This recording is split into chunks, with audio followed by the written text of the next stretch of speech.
સોનલબેન, ગાંધીનગરની સીટ ઉપર આમ તો કહેવાય કે વન વે ટ્રાફિક જાય છે અમિત શાહનો. તમને શું લાગે? મોટું નામ છે એટલે એવું લાગે, પણ એમનો એટલો જ બધો વન વે ટ્રાફિક જવાનો હતો તો એમણે જે ગેરરીતિઓ કરી છે કે રેકોર્ડ બ્રેક થાય તેટલી એવી એમણે કરવી ના પડત. કે આ બધી જે એમણે ગેરરીતિઓ આચરી છે એ સિવાય એ લક્ષ્ય પર એ લોકો પહોંચી શકે એમ નથી. કઈ રીતની ગેરરીતિઓ કરવામાં આવી? એટલે બહુ મોટા પાયે વ્યાપક પ્રમાણમાં જે મતદારો એમને લાગે કે કોંગ્રેસ તરફી મતદારો છે તે લોકોને મતદાન કેમ કરીને ના કરવા દેવું અને એની સાથે સાથે બોગસ વોટિંગ કરવું. અમિત શાહ માટે લીડ મહત્વની હતી, જીત. આ લીડ આપવા માટે એ પોતે પણ એટલા ઉત્સાહી હોય ને એના કરતાં તો કદાચ એમની જે ટીમ કહેવાય નીચે. મને તો લાગે છે કે કદાચ એમને ઘણીવાર ખબર ના પણ હોય.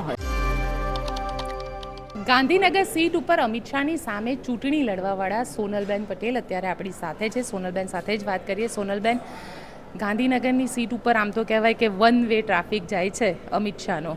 તમને શું લાગી રહ્યું છે? એટલે મોટું નામ છે એટલે એવું લાગે, પણ એમનો એટલો જ બધો વન વે ટ્રાફિક જવાનો હતો તો એમણે જે ગેરરીતિઓ કરી છે કે રેકોર્ડ બ્રેક થાય તેટલી એવી એમણે કરવી ના પડત. એટલે એમને અને એમની આખી ટીમને એવું હતું કે સાહેબને બહુ મોટા વોટે જીતાડવા, પરંતુ એ લોકોને એની સાથે એ પણ ખબર હતી કે આ બધી જે એમણે ગેરરીતિઓ આચરી છે એ સિવાય એ લક્ષ્ય પર એ લોકો પહોંચી શકે એમ નથી. અને હજી પણ જ્યારે ઇલેક્શનમાં અત્યારે કાઉન્ટિંગ થવાનું છે તે વખતે ખબર પડશે કે કેટલું વન વે હતું. અચ્છા, તમને શું લાગે છે કઈ રીતની ગેરરીતિઓ કરવામાં આવી?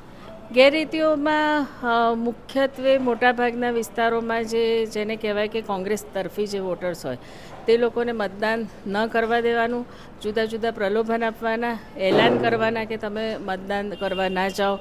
પછી જે એન્ટી સોશિયલ એલિમેન્ટ્સ છે તે લોકોને કબજે કરવાના, એ લોકો દ્વારા જે સ્કૂલ્સ હોય, પોલિંગ મથક હોય ત્યાં આગળ આતંક મચાવવાનો, લોકોને ગભરાવવાના, પોલિંગ એજન્ટો જ્યાં બેઠા હોય તે લોકોને બળજબરીથી ધાકધમકીથી કાઢી મૂકવાના અને એની સાથે સાથે બોગસ વોટિંગ કરવાના. કોઈ જગ્યાએ તો કલોલમાં મારી સાથે ઊભા છે કલોલના સાથીઓ, અમુક જગ્યાએ તો બૂથ કેપ્ચરિંગ જેવું જ કર્યું છે એ લોકોએ. એટલે બહુ મોટા પાયે વ્યાપક પ્રમાણમાં જે મતદારો એમને લાગે કે કોંગ્રેસ તરફી મતદારો છે તે લોકોને મતદાન કેમ કરીને ના કરવા દેવું અને એની સાથે સાથે બોગસ વોટિંગ કરવું એમની તરફેણમાં. આ બે પ્રકારની પ્રવૃત્તિઓ મોટી એમણે કરી છે મોટા લીડ્સમાં. કારણ કે ત્યાં આગળ જીતવાની વાત નહોતી, ત્યાં લીડની વાત આવતી હતી અને અમિત શાહ માટે લીડ મહત્વની હતી, જીત નહીં. એટલે એમણે એમની રીતે જો સ્વસ્થ રીતે અને જે રીતે થાય છે તે રીતે જ પદ્ધતિ અપનાવીને લીડ લાવ્યા હોય તો કોઈ વાંધો હોઈ ના શકે. લોકશાહીમાં એનો પ્રશ્ન નથી, પણ આ લીડ આપવા માટે એ પોતે પણ એટલા ઉત્સાહી હોય ને એના કરતાં તો કદાચ એમની જે ટીમ કહેવાય નીચે. મને તો લાગે છે કે કદાચ એમને ઘણીવાર ખબર ના પણ હોય. એ ઉપરાંત ઇલેક્શન સુધી લોકોને લઈ જવાના પોતાની પાર્ટીમાં, છેલ્લા દિવસ સુધી અમારા જે કાર્યકર્તાઓ હોય, કોર્પોરેટર્સ હોય, જે લોકો જમીનથી મત અપાવી શકે તેવા લોકોને ડરાવવાના, પ્રલોભન અપાવવાનું, પોલીસ દ્વારા ધમકી અપાવવાની, જૂના કેસો ખુલી જશે અને બીજી લાલચો આપવાની. આ બધી જ પ્રકારના એમણે એમાં એટલું બધું માઇક્રો મેનેજમેન્ટ કર્યું.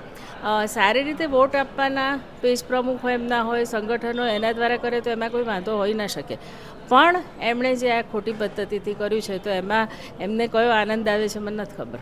તમે ચૂંટણી આયોગને આ બાબતે તમે લખ્યું છે? અમે લોકોએ કમ્પ્લેન્ટ્સ કરી છે અને હજી પણ જેમ જેમ વાતો આવે છે તેમ અમે ફરીથી વધારે ને વધારે એમને લખી રહ્યા છે અને અમુક ઇન્ડિપેન્ડન્ટ ટીમ પણ બહારથી આવીને સ્ટડી કરી રહી છે, લોકોને મળીને, મતદારોને ખાસ કરીને મળે. કારણ કે શરૂઆતમાં 1-2 દિવસ એવું હોય છે કે થોડોક માહોલ એવો હોય, ડરનો હોય, લોકો જલ્દી બહાર ના આવે, પણ હવે ધીમે ધીમે લોકો ઘણા ખુલી રહ્યા છે.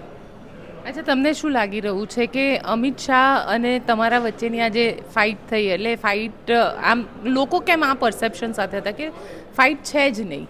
એનું કારણ છે કે એમનો જે આખો એક ઇવેન્ટ મેનેજમેન્ટ જેવું હોય છે અને એમના પુષ્કળ પૈસા તમે જોયો હોય તો રોડ શોમાં ને એ રીતે. બીજું એમનું સંગઠન છે, એમના ધારાસભ્યો છે, કોર્પોરેટર્સ છે.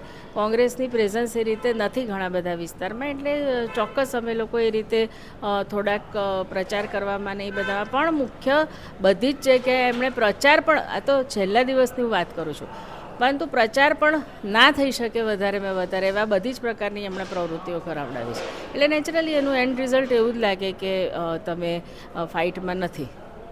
બિલકુલ. તો આ હતા સોનલબેન, જેમનું સ્પષ્ટ માનવું છે કે અમિત શાહ જે ચૂંટણી લડ્યા, કારણ કે ત્યાં તો જીત હારનો સવાલ નહોતો, લીડનો સવાલ હતો, અને એમાં પણ ગેરરીતિના આરોપ જે છે તે સોનલબેન દ્વારા લગાવવામાં આવી રહ્યા છે. હવે નિષ્પક્ષ આની અંદર આખું ઇન્વેસ્ટિગેશન થાય તેવી પણ તેઓ માંગ કરી રહ્યા છે. આપ શું વિચારો છો? કોમેન્ટ બોક્સમાં ચોક્કસથી લખજો. અમારી ચેનલ નિર્ભય ન્યૂઝને લાઇક, શેર અને સબસ્ક્રાઇબ કરવાનું ભૂલશો નહીં.